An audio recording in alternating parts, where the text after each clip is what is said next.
thought I'd do a very quick recap of kind of what was actually in the housing bits of the manifestos recently, because I do think they tell us something about what we can expect over the next few years, and what I think those manifestos mean for the government's agenda. And then I'll focus mainly on the two big issues, which are the fairly obvious ones of housing supply and home ownership, but also to look a bit more critically at what I think are some of the limitations to conventional thinking in this area. As Alistair has just touched on, I think people are beginning to think a bit more critically about some of the kind of assumptions in those areas. And then finally, I'm just going to throw out some ideas for where I think some of the more radical and interesting solutions and ideas over the next few years are likely to come from. So, first up, Conservative Manifesto.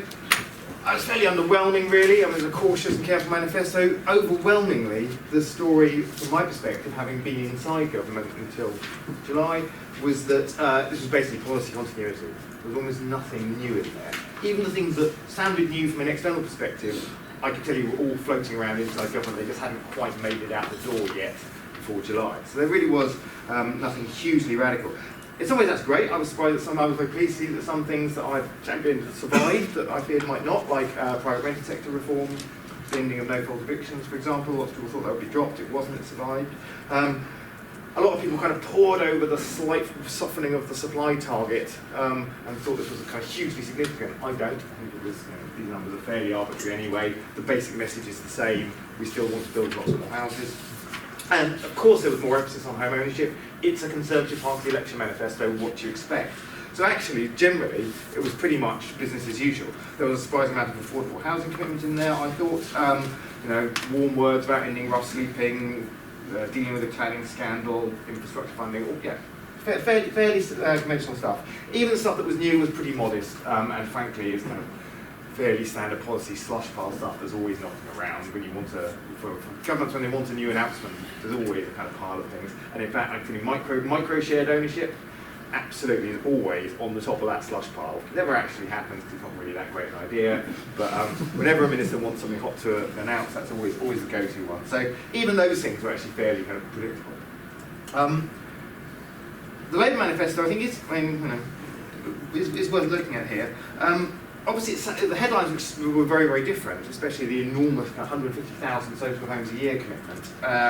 The new definition of affordable housing, which is essentially the old definition of affordable housing, ending right to buy. This felt like very big, radical stuff. But actually, beyond those headlines, there's a surprising amount of consensus with the Conservative manifesto, actually. Again, more supply generally, private sector reform, dealing with fire safety, vague policies about home ownership that probably don't add up very much.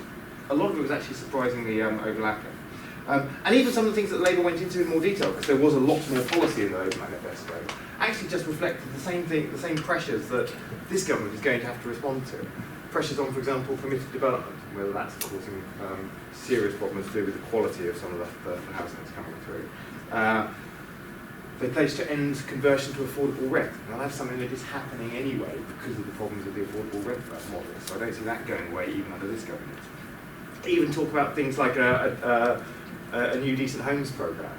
Because of the pressures of climate change, because of the environmental costs associated with housing, I expect we will end up seeing something akin to that anyway. They may not call it decent homes, but we will see something along those lines. So even across what seemed like two very radically different policy agendas, there was a surprising degree of continuity and consensus. The real difference, therefore, I think, for this new government compared to the previous government, is actually the obvious thing about the willingness to end austerity and to borrow to invest and to spend a lot of money, and particularly to spend it on those parts of the country that have been variously called the North in vague terms, because obviously everywhere north of Watford is all the same. The towns of England particularly, left behind areas, you take your media cliche as you want it, but essentially what this amounts to is a rediscovery by the Conservatives of the principle of regeneration. So essentially they've been pretty much leaving to the market for the last 20-odd years. It's really more than that. It's really not since the days of Heseltine that Conservatives have really paid a lot of attention to the idea that the state should be trying to intervene to change the economic geography of the country and to revive poorer parts. So in a sense, you could say that this if this is a radical change, it really is a rediscovery, a regeneration, if you like, of regeneration. So what will the regeneration of regeneration actually look like? And that's where it all gets a little bit vaguer. I mean, Dominic Cummings and I like to bang on about kind of science and the industries of the future. Fine, but we all know economic development is extraordinarily difficult. Picking those sort of winners is hard. It's very hard practically. It takes a long time. It's extremely expensive. You often get it wrong. It's also very hard, kind of actually ideologically, for Conservatives to really do that. Go and say, right, we've now decided that the whole of the North East is going to become, I don't know, the AI capital of the world. I don't really expect massive transformation. We might see some welcome investment in science, things fine, but is that really going to deliver the kind of massive transformation of huge swathes of the country that they want to see in 5 years flat? I don't think so. Everyone could agree, more transport infrastructure is great, or can they? I mean, we do have a massive transport investment programme at the moment, and everyone's decided they hate it and it should be scaled back, right? So I wouldn't expect even the transport solution to really materialise very much. Not least because even if you do go down that route, it takes a long time. They're in a hurry. They need to show results by the next election. So I think, however you look at it, all roads lead back to housing investment, because they literally have nowhere else to go. If you really want to show an impact in some of the more deprived, run-down, left-behind areas of the country, housing investment is the one way that you can do it in a hurry and with some confidence it can actually have real impact. So the real question is, how different will this government be from previous governments in terms of actually delivering housing investment and housing supply? Conservatives have a kind of default tendency, again, there's no enormous insight, to assume that the solution is just a bit more planning reform. Get the state out of the way, make planning simpler, and somehow the market will magically step forward and deliver all the housing you can possibly eat. That'll sort it out. And the problem with that, obviously, is that it's just manifestly not true. This is private supply for the last 70 odd years, and as you can see, not only has it never hit any, never hits anywhere near the 300,000 homes that the government says it wants per year. I mean, we're not even at half that level now. If you do a straight line projection, even after some pretty steep increases in recent years, it would take you about 40 years or something to ever hit that figure. It's not going to happen, and I think everyone recognises that. This is despite some pretty enormous subsidies, a lot of planning liberalisation, and we're still absolutely nowhere near that sort of target. So that is not going to happen. Fortunately, of course, we don't have to rely entirely on the private sector to deliver the housing we need, because we have built lots of homes in the past, and we all know how we did that, through the tried and tested method of public subsidy going towards local authorities and housing associations to actually intervene in the market and provide housing, not necessarily regardless, but independently of the market signal where it was needed. And there are, in fact, I would say, some fairly positive hints that the government, again, partly in continuity, but also in a bit of a departure, is quite keen to associate itself with that earlier era of Conservative-led governments that were very, very proactive in the market, very, very interventionist, and very, very keen on subsidising house building. There's just one little example. I noticed the Conservative Party trumpeting the Harold Macmillan's legacy recently, which again, not something you usually see. Normally they tend to be very keen to trumpet the legacy of Winston Churchill or Margaret Thatcher. You don't actually hear about Harold Macmillan very much outside housing circles. But of course we all know that he made his name building an awful lot of housing, and then continued as Prime Minister to deliver by far the largest amount of housing we've ever seen. I mean, cynically you might imagine that the new interest might be because he turned out to be an old Etonian who managed to increase the Conservative majority after 3 elections and as a successful Conservative PM to one who had collapsed in ignominy. But I think it's just the housing agenda that they're talking about. So I think what that adds up to is essentially that we may well, and I firmly expect to see, much more enthusiasm for public sector debt-led investment in housing, especially in those places where the market is frankly not going to deliver it anytime soon. We've already seen some moves in that direction. I was pleased, one of the few things I managed to achieve whilst in government was the lifting of the HRA cap on local authorities. That's beginning to feed through. If it hasn't been announced formally yet, I think we can all assume that the previous regime's 80-20 rule, which basically meant you're not allowed to spend any money apart from in places that are already extremely rich, will be dead, and we will see a lot more investment going into poorer parts of the country. But this all adds up to the obvious question, why why does government want to build more homes? Apart from the political need just to show kind of impact on the ground, which is a very real one, why have all parties accepted this rhetoric, as Alistair mentioned, that is being questioned by very, very credible people like Ian Mulhern? So, why do we want to build more homes? And the answer is pretty obvious, really, from the government perspective at least. It's because they see this as the way to increase home ownership. If you don't build more housing, home ownership is going to continue declining. And home ownership really is in serious decline. This, we all know that kind of headline figure that it's all down to 63, 64%. Of course, what Resolution Foundation showed is that grossly underestimates it. That is a stock measure. That is a measure, the 64% figure is the percentage of homes, buildings, and houses in the country that are classified as in owner occupation. If you actually look at people, family units, we're down to 51%. So home ownership, when we think of ourselves as a majority home ownership country, we're right on the verge of that no longer being true. It's also significant that this trend has been going on an awful lot longer than people make out. This is only London, by the way, but I think London kind of shows where the rest of the country is heading. What you can see from this, when you actually separate ownership into those who own outright and those who own with a mortgage, which in many ways are radically different tenures, what you can see is mortgaged home ownership, that kind of foundation of the whole kind of British dream of home ownership, has been in absolutely steady decline since the early 90s. So this whole idea that, it's just the result of austerity, or it's just the result of financial crisis, or it's just the result of whatever your latest policy bugbear is nonsense. This whole model of mortgage home ownership has been dying on its feet for at least a generation already. Why did it take a little sudden uptick? It was the grey line, yeah? Yeah. Well, because we did see in that 1 year, I think that here, that we did see an uptick in mortgage home ownership. Now, it's quite possible with 1 year's figures that's just a result of the English Housing Survey. Actually, no, this is from the GLA. Was one that Help to Buy, maybe? Yeah. I'll talk about it. Oh, good.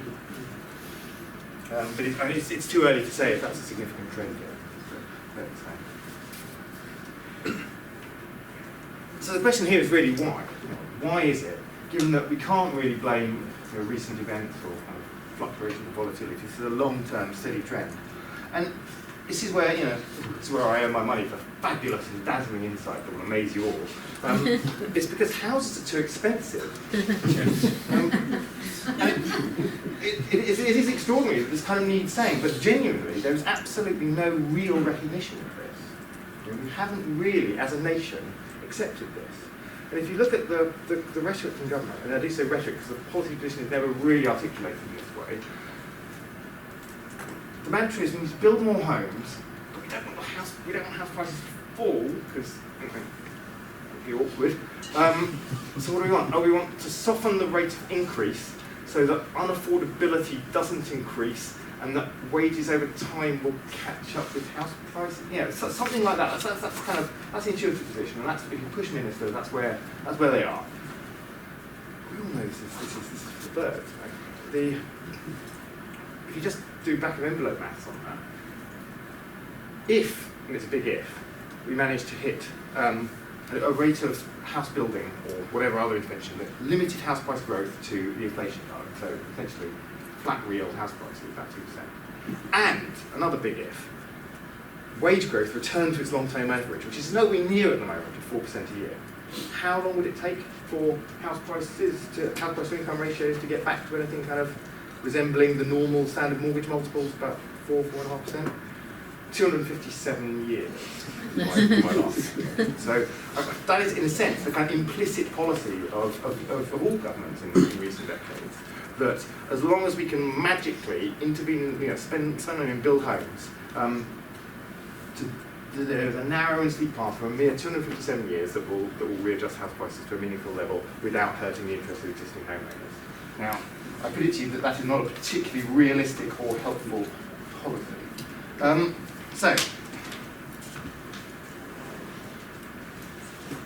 the first thing I think therefore we need to do is we just need to acknowledge this. We need to have an honest conversation with ourselves about what house building is actually for.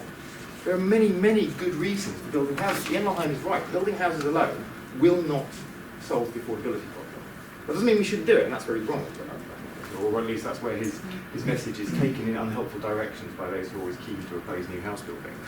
There are many good reasons to improve to build more homes. To do with improving the quality of places, meeting the environmental challenge, housing those who are in desperate need, economic rebalancing. All of these things are good reasons. But improving the home ownership rate alone, simply by market supply, is not going to do it. What I think this graph just shows you is just how unrealistic some of our kind of thinking is on this. What it shows you is that during the financial crisis, you saw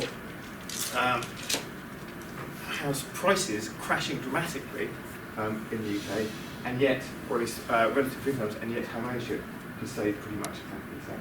We've not led to that kind of uptick. So what we need is something far more significant, and this is why ultimately governments always revert back to the mantra of building more homes. So how are we going to do that? And this is where I'm afraid I'm just going to have a pop up the kind of shibboleths on both left and right here. There's many you can have a go at. I'll just pick two. The go-to solution, if you're a conservative, is what is the problem here? It's the planning system. Liberalise planning, and that will sort it out. And yeah, they've got a point. You don't have to look very hard, if you're inclined this way, to find examples of the dead hand of the state getting in the way of the market. I mean, that is literally what the planning system does. This just shows you, for example, how the Greenbelt has grown from that original dark green line in the post-war era all the way out to expand right over huge swathes of the southeast. This is just London's Greenbelt. And of course we have Greenbelts around cities all over the country. And there are plenty of economistically minded think tanks that will produce endless reports demonstrating that this is the fundamental problem. If you just got rid of the Greenbelt, the market would sort it out. Well, I think it's fair to say that is nonsense for several reasons. Firstly, politics. It's just not going to happen. Anyone who thinks that a Conservative government is going to tear up the Greenbelt and let the market rip is just deluded. But secondly, we know that even if it did, it wouldn't necessarily make that much difference. And this is, I think, a slightly more subtle point. Firstly, when we do give lots more planning permissions, and we have, it doesn't necessarily lead to many more homes being built. And we've just seen that gap between number of planning permissions and number of homes built get wider and wider and wider over recent drives to liberalise. Shelter's recent analysis found 280,000 missing homes that had been granted planning permission but were never built by the market sector. And it's not like we haven't been trying planning liberalisation. We've been doing it continually. It's just either never gone far enough, if that's your viewpoint, or it was never the right solution in the first place. Either way, I think it's clear that it just does not deliver and is unlikely to in the future. I do think there's a bit of a side. I think it's worth asking, kind of, when dealing with some of those kind of, should we say, more theoretical or ideological oppositions to planning. I think it's worth asking, why is it that all states in advanced economies have some sort of land use planning system? It's actually quite an odd thing to have in an era of free markets and low levels of government intervention, that everywhere does in fact have some sort of centralised Stalinist system for dictating what can be built places. It's very unusual. There are very few other sectors where that is true. I would say that this is simply a reflection of the fact that land is inherently different from other factors of production. It's not the case that we have a dysfunctional housing supply system because we have a planning system. It's the other way around. We have a planning system because the land markets are inherently dysfunctional and have to be regulated. And pretty much everyone on Earth has discovered that one way or another. The other solution that's often typically from the left is simply public subsidy. What's the problem? We're just not spending enough on supporting affordable housing, on public intervention in the system. I'm not going to argue that we shouldn't be spending more on affordable housing, because I think we definitely should. But it's a priori clearly not true that the government doesn't spend much on housing. It spends £24 billion a year on housing benefit alone. And that's a pretty hefty subsidy for a system. But I do think we have to be careful about assuming that just throwing more money down the broken pipes of the existing system is going to solve anything on its own. What this graph just shows you is the effect of the financial crisis. Red line starts, house building starts, absolutely fell through the floor after the financial crisis, and that was despite public subsidy going up dramatically. Like, we poured money in, and that's if we hadn't, it would probably fallen to absolutely zero. Okay, so public subsidy can kind of just about mitigate some of the impacts of the market, but it can't change those fundamental market dynamics. What did that do to the actual price of new builds? Not very much. Caught that pretty quickly. So public subsidy, absolutely, but it does have limitations. And actually, I think it is fair to say, and this might be controversial, that throwing too much public subsidy at a system too quickly can lead to some slightly perverse outcomes. We've got quite a lot of poor quality housing at points when the dash was for numbers above all else. And that does just store up problems for the future, especially when we need to be thinking about kind of climate change adaptation. So, I think we have to be cautious about assuming public subsidy can do it. And I think we have to face up to the much deeper and more uncomfortable truth that house building alone is never going to solve the affordability problem. It just is not. If anything, the relationship between housing supply and house prices is the other way around. It's that when house prices fall, supply drops off a cliff, as it did there. It's not that you can build enough homes to lower the price, because frankly we never have, and I suspect we never will. And by the way, if we did, the market would just stop building them. That's what this graph shows you. So, even if it would work in theory, it's never going to actually happen. Unless you're talking about a government that was prepared to build so many homes and sell them on the open market at catastrophic losses that the price kept falling and then kept building them. We'll come back to that later, but I don't think it's entirely realistic. So while I would expect to see some more tinkering, planning, and reform, most of it will probably be completely unhelpful and meaningless. And I would expect to see more public subsidy, which hopefully will be a bit more meaningful. That alone, those things alone, are not really going to cut it. So where do I think the kind of missing picture is? It's my most overused graph full time, ripped off from Paul Cheshire's work, and it just shows land prices and house prices. So house prices is the fainter green line, pretty volatile, but they're absolutely nothing compared to land prices, which are infinitely more volatile and infinitely more explosive. If we're really going to tackle the problems of development and ultimately the problems of house prices, we need to think about the really deep structures behind it. And there's ultimately two things. It's the land market and it's the money supply system.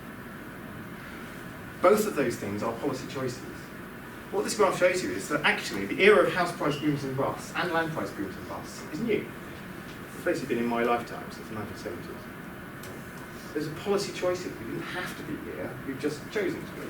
And the key decisions were firstly to liberalise the credit system, and secondly to withdraw public intervention in the land market.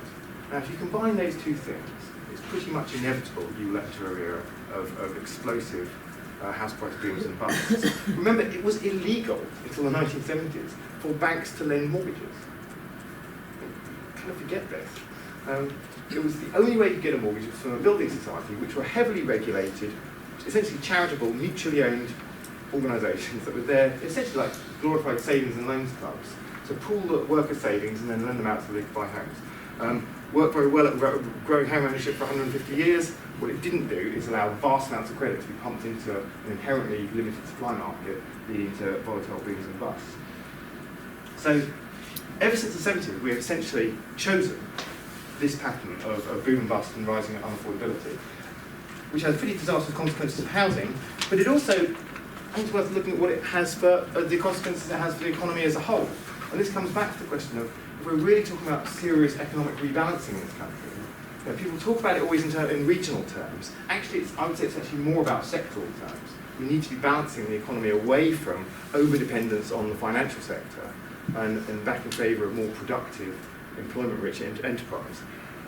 This graph just shows, from my co-author Josh Ryan Collins, shows you where British banks put credit. So over time, as you see, once they were allowed to, they started ploughing money into domestic mortgages. As a result, house prices started to go through the roof. That's the kind of the blood red line. Meanwhile, non-financial corporations, that's normal businesses, don't really get a look at. We now spend far more of our credit on simply speculating on existing home prices than we do on actual investment in real business. Compare that with Germany over the same period. Much higher spending, credit allocation to productive enterprise. Guess what? German productivity is vastly higher than our own. Much less on mortgage prices, on mortgage speculation. As a result, house prices barely rose for 2 generations in Germany, despite the fact that over that period they completely replaced their stock with much, much higher quality, much more environmentally efficient housing. So these are policy choices, we just haven't made them yet. Finally, interesting example. There's been a lot of talk of post-Brexit Britain, if we're going to talk about reimagining our economy. I don't really think people are going to look to Germany as the kind of natural model, just for political reasons. Singapore seems to be far more popular. In housing terms, Singapore is fascinating. It went from 29% home ownership to 88% in 20 years flat. All despite being a very, very open, free trading market economy with, by Western standards, extraordinarily low levels of state taxation. How did they manage this? You know, is there anything we can learn from this? Well, yeah, I think there is. They managed it essentially by massive, heavy-handed state intervention. So this is where it gets slightly less attractive for some of the right-wing commentators who seem very keen on Singapore as a model. Today, 82% of people in Singapore live in flats built by the government, only pretty high tower blocks. Okay. Those are home ownership flats, so the government builds them and sells them to people at a discount. But they firstly only sell them on 99-year leases, so a lot of British people wouldn't even consider that to be home ownership in any meaningful sense, but the point for debate later possibly. They have very heavy restrictions on who can buy what. The foreigners are allowed to buy, what type of home you're allowed to buy. They have a complicated system of quotas for who is allowed to buy what size of house, depending on your family situation, your age, what employment you have. So it's actually an extremely heavily regulated process. They also have extremely progressive housing taxation to claw back some of the gains from house prices, and that's of course what's kept house prices under control in Singapore. And critically, financial regulation, the structure of their financial institutions and the housing market are designed together to ensure that pretty much everyone can get to own a home, but that no one gets to speculate wildly on rising house prices. And you do that through an acceptance that in a free trading open economy you cannot leave the land market open to speculation. If you do, you pretty much suffer because the housing system will get you. So, to conclude, I think we will be seeing a lot more interest in house building, simply partly because of just policy inertia, partly because there's nowhere else to go, and partly because it really is part of the solution to the big problems that this government presents itself.